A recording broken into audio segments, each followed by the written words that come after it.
स्वागत है भैया आपका आपके अपने channel math test by Mahesh पे। तो आज हम बात करेंगे लैंड रिकॉर्ड पटवारी के बारे में।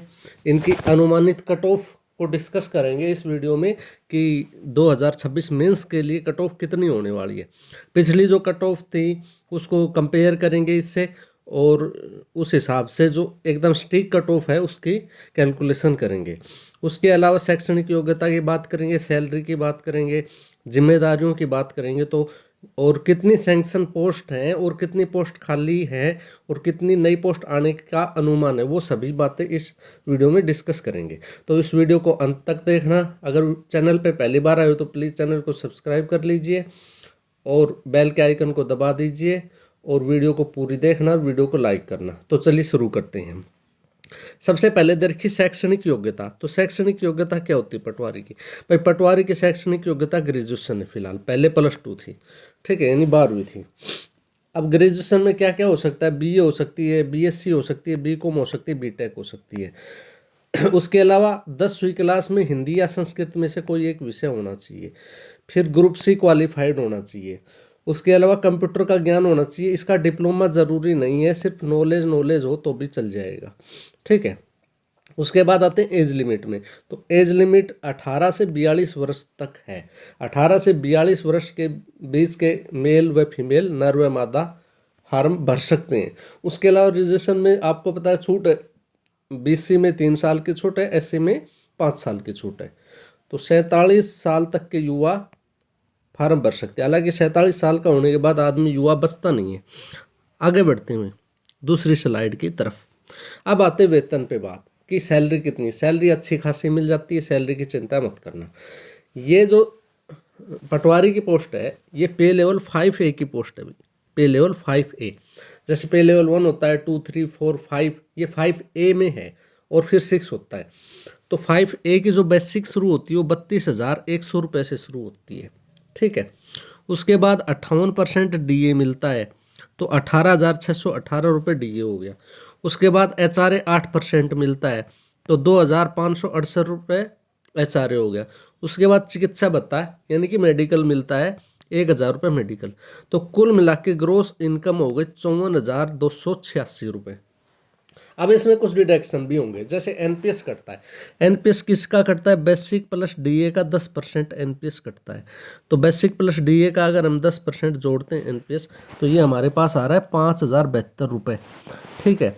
जीआईएस ग्रुप इंश्योरेंस स्कीम के 60 रुपये कटते हैं, तो 5,132 रुपये 54,286 में से घटाते हैं, तो हमारे पास 49,154 रुपये नेट सैलरी इन हैंड आती है। तो मोटा मोटा मान लो कि 50,000 रुपये आपकी सैलरी मिलने वाली है अगर आप पटवारी लगते हैं तो।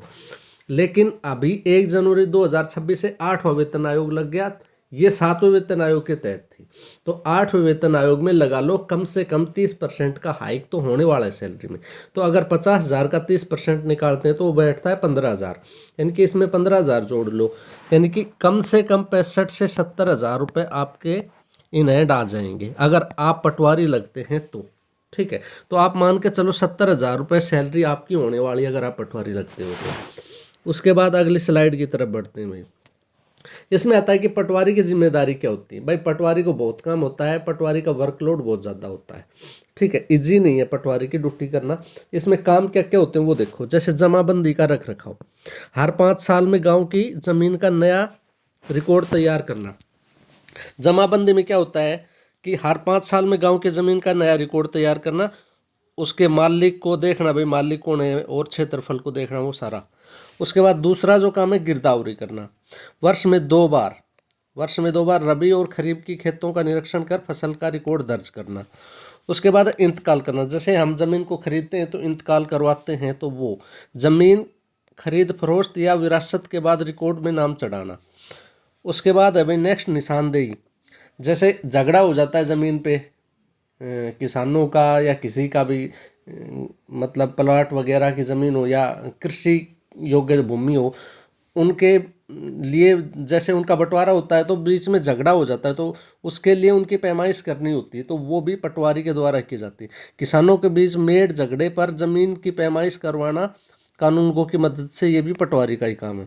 उसके बाद आपदा प्रबंधन और मुआवजा, जैसे कोई नेचुरल डिजास्टर से फसल का नुकसान हो गया तो उसका मुआवजा दिलाने का काम, उसकी गिरदावरी करने का काम पटवारी का ही होता है। बाढ़, सूखा, ओलावृष्टि का नुकसान, अकाल और सरकार को रिपोर्ट भेजना, ये सारा काम भी किसका होता है?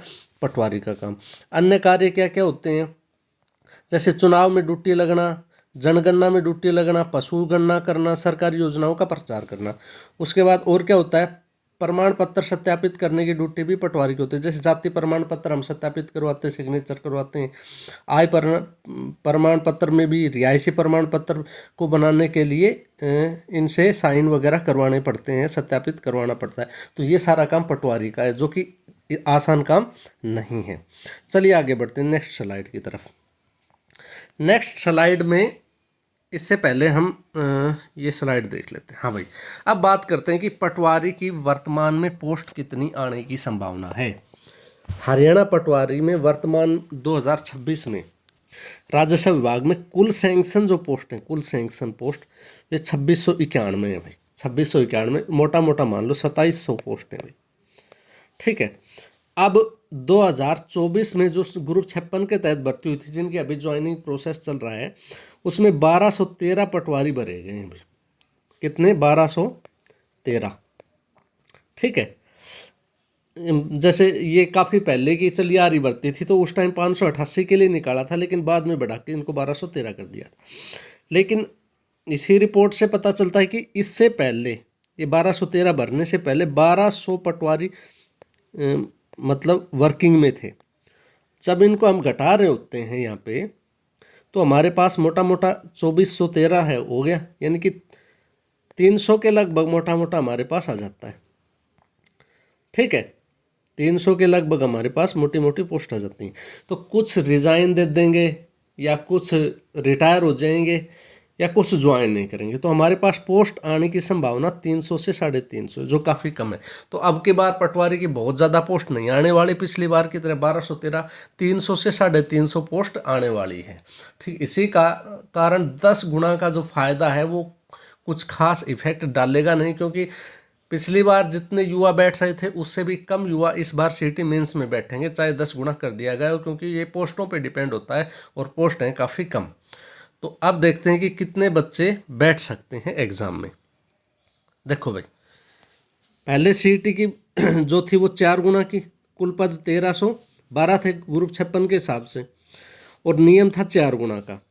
तो 4 गुना बुलाए गए, तो 1213 का जब हम 4 गुना करते हैं तो 4852 युवाओं को 4852 कैंडिडेट को मेंस के लिए बुलाया गया था। ठीक है। अब की बार 300 से 350 पोस्ट आने की उम्मीद है। तो अगर हम मिनिमम मान के चलें कि 300 पोस्ट आने वाली है, ठीक है, उसका 10 गुना बुलाएंगे, तो यानी 3000 बच्चों को बुलाएंगे। तो पिछली बार लगभग 4852, अब की बार 3000, तो ये बहुत ज़्यादा गैप हो जाता है, लगभग 1800 बच्चों का गैप हो जाता है भाई, यानी कि 1800 कम बच्चे बुलाए जाएंगे। ठीक है, तो इस कारण कट ऑफ ज़्यादा जाने की संभावना है। चलिए आगे बढ़ते हैं। पिछली बार कट ऑफ क्या थी, अब हम वो देखते हैं कि पिछली बार कट ऑफ क्या थी। देखो, ग्रुप सीईटी ग्रुप मेंस 56 की पटवारी की पुरानी कट ऑफ क्या थी? जो यूआर सामान्य कैटेगरी है, जो जर्नल, उसकी 68.78 थी। अब ये काफ़ी कम है। क्यों है भाई ये कम?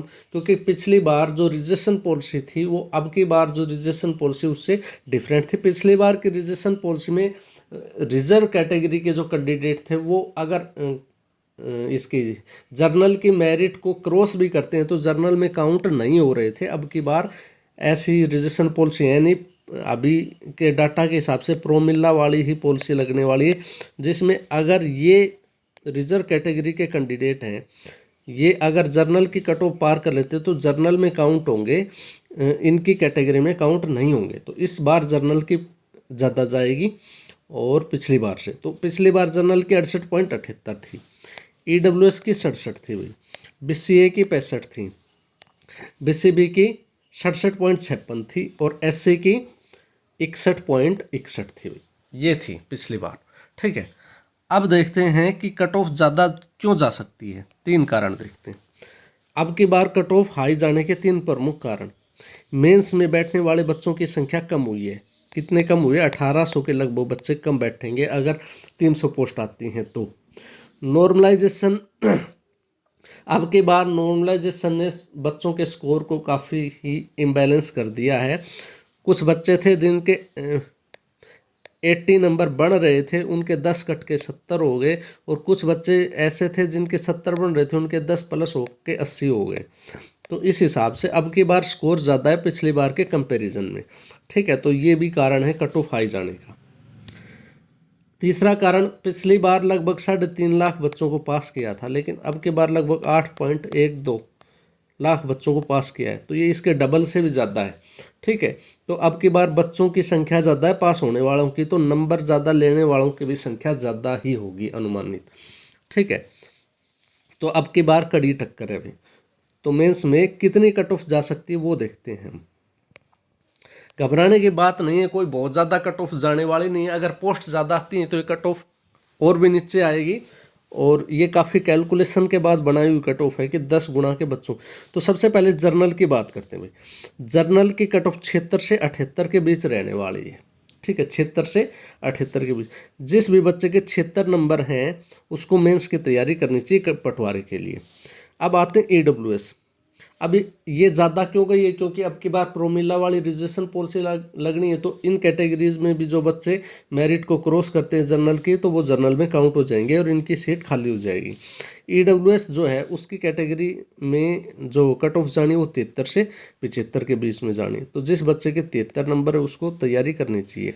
BCA में जो कट ऑफ जानी है भाई वो 70 से 73 के बीच में जानी है। ठीक है, 70 से 73 के बीच में जानी है। तो मान के चलो जिस बच्चे के BCA में 70 नंबर है उसको तैयारी करनी चाहिए। BCB की 72 से 75 के बीच में जानी है भाई। ठीक है, BCB की 72 से 75 के बीच में जानी है। तो 72 जिस बच्चे के नंबर है उसको तैयारी करनी चाहिए। अब आती OSC। ठीक है, और DSC। अभी जो है SC को दो मतलब पार्ट्स में डिवाइड किया है। OSC और DSC में 10-10% इनको रिजर्वेशन दे दिया है। पहले कितना था, टोटल 20% था। तो उस हिसाब से इनकी कोई ज़्यादा डिफरेंस नहीं होने वाला है, क्योंकि लगभग इक्वल ही बच्चे इसमें पार्टिसिपेट किया है। तो OSC की 66 से 68 जाने की संभावना है। अगर किसी बच्चे के 66 नंबर हैं SC में तो उसको पटवारी की तैयारी करनी चाहिए। और DSC की 65 से 67 जाने की संभावना, अगर किसी बच्चे के 65 नंबर है तो उसको तैयारी करनी चाहिए। ठीक है, अब 2 कैटेगरी और बच गई, एक्स सर्विसमैन और हैंडीकैप। ठीक है, तो कुछ बच्चों का मतलब क्वेश्चन होता है कि आपने एक्स सर्विसमैन की नहीं बताई और हैंडीकैप। तो इनकी सभी, जैसे एक्स सर्विसमैन सभी कैटेगरी में होते हैं, OH भी सभी कैटेगरी में होते हैं, तो इनके लिए 2 अलग से स्लाइड बनानी पड़ेगी। तो आप ये देख लो कि एक्स सर्विसमैन की जो कट ऑफ है वो आप मान के चलो 15 आप कम कर लेना, 15 नंबर, इन सभी में 15 नंबर आप कम कर लेना, और OH के आप 20 नंबर कम कर लेना इन सभी में। ठीक है, OH के 20 नंबर कम कर लेना, 15 नंबर इन सभी कैटेगरी में 15-15 घटाओगे तो ESM की आ जाएगी, और OH की 20 घटाओगे तो आ जाएगी। तो ये थी भाई अनुमानित कट ऑफ। इसके आधार पे आप अपने मेंस की तैयारी कर सकते हैं। ये काफ़ी स्ट्रिक्ट कट ऑफ है। ठीक है, तो ये वीडियो थी। अगर वीडियो आपको अच्छी लगी तो वीडियो को लाइक कर दीजिए, चैनल को सब्सक्राइब कर लीजिए, और इसी तरह अच्छी अच्छी वीडियो देखने के लिए बने रहिए। जय हिंद, जय भारत।